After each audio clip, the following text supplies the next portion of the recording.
here's a game that's completely out in left field. We don't know. And so then I think EA said something like in the past year or so, we're going to publish an innovative game a year. And it was like this, like they were trying to make it sound like it was a huge event, which is weird because when they started, I mean, that was the whole point of making these games. And they have rockstar game developers making awesome games. But they're going to do one new kind of game a year, or one more, I think, out of I think they've set it up to 2. But yeah, when it's like, I don't know, I kind of look at it and see, yes, the major developers can do certain things innovatively.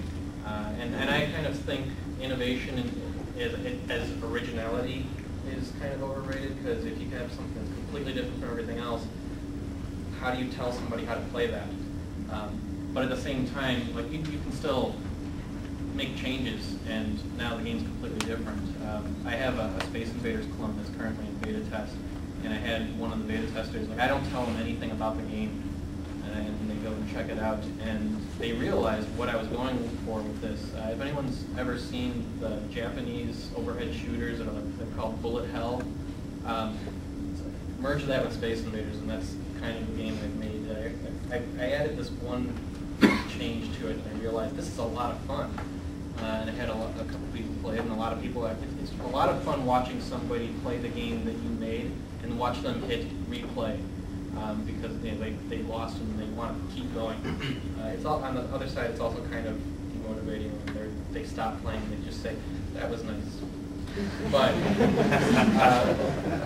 you know, it's just, I made this tiny little change to it. It's Space Invaders. You're not going to see a major developer come up with Space Invaders and try and sell that for $50 in a retail box. Well, they're Atari reselling their games. So yeah, classic Atari. Yeah, that's classic games being made on new systems. When I'm talking, you're not going to see them put out a very simple game and try and sell that, because it's just not going to. It's way too much money that you're spending on a game, and then you have to recoup the investment. People aren't going to spend that much money on tiny changes, which is why there's a casual game market. It's because people can play simple games, and because they're so simple and a lot of people like them, you don't need to sell them at such a high price point. You're not selling them at $50 or $60. If you're selling them at all, you can, like Desktop Tower Defense was all advertising. I think the guy was making. Yeah, he was making a lot of money off the advertising, and then also he turned it into an Xbox Live game.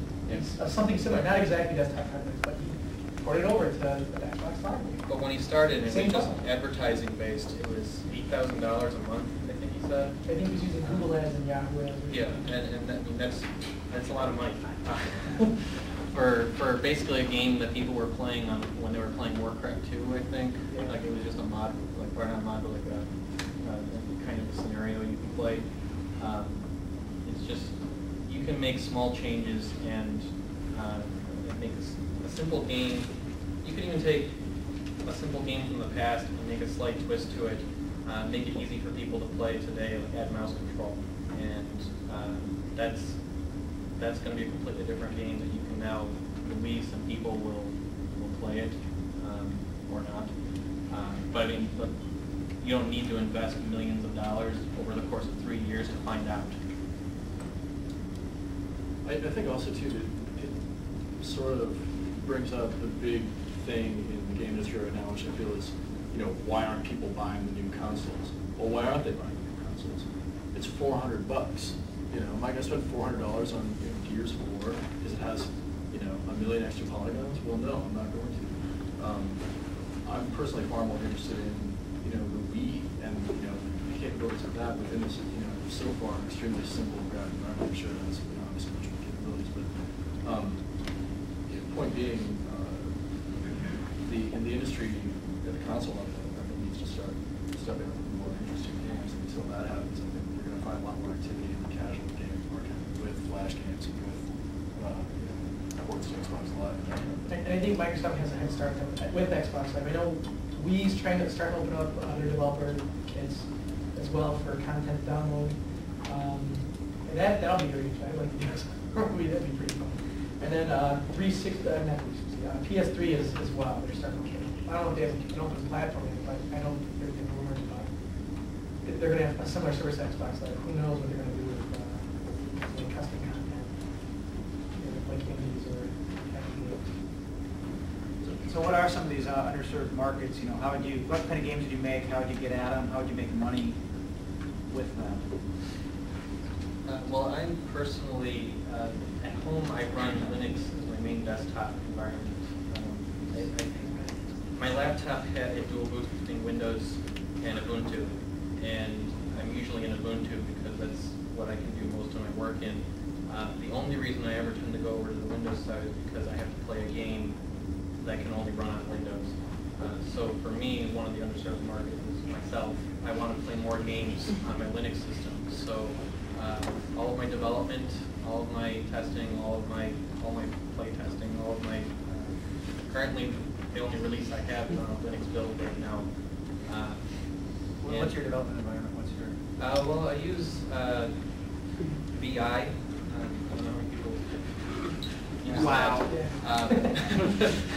Yeah, it's just VI with Makefiles and GCC and SDL. I use as my main graphics library.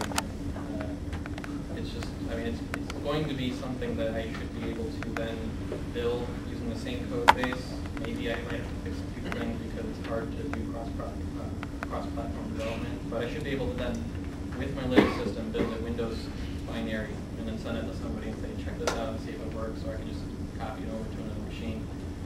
But for me, Linux is an underserved market. It's weird because you have a lot of developers who create a Windows version because that's where 90% of the people are. Everyone has Windows. Then you have Mac users, and they make up a small percentage of the population, but they're used to getting their best stuff through shareware. So when people release both a Windows and a Mac version of the game at the same time, or even if they release the Mac a little bit later, what they find is that, and this is just with different sales figures I've seen, you have a lot of people downloading the game for Windows, but only so many people buy. Then you have people on the Mac, and a lot more of them buy, percentage-wise. But it breaks down to your sales are now 50-50 Windows and Mac.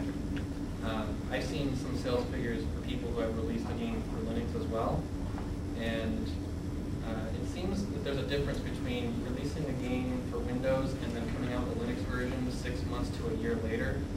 Because a lot of Linux users who play games will have the Games OS or Windows as well. So if they're going to play games, they're not going to sit around waiting a year while all their other friends are playing.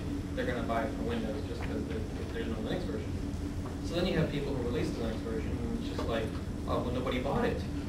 Loki Games made, that was their big business model, it seemed. Let's take games that already exist on Windows and port it to Linux, and now people will be playing those games on Linux. Well, that's great, except a lot of those people already own the game on Windows. So there was no way they were going to do that.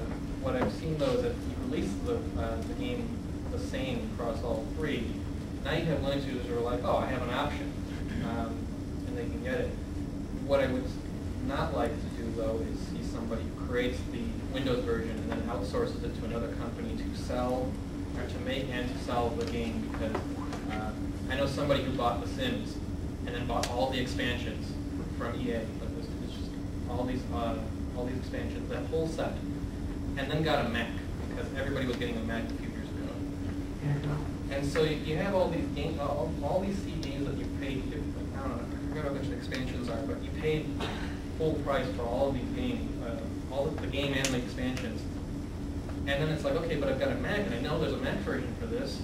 You send a message to EA, and you find out, yeah, you'll have to go through is it Esper, I think, that, Aspire that did it, because they're the ones that made the port. Well, okay, so you contact Aspire and say, I already own the Windows version, can I have the Mac version? Well, you'll have to pay for that new. So now you've got a Windows user who's switched and is now looking at, I'm going to pay full price for all of these, or I'm going to go and look for a crack online. At this point, you'll see the statistics, because now that person has just pirated some games that they already own. But in any case, I mean, that's what I don't want to see, is somebody going to someone else and saying, here, it's the same game, but now it runs on Linux. Because it's just like, okay, so if I already own it for Windows, now I have to was nice was being able to get Windows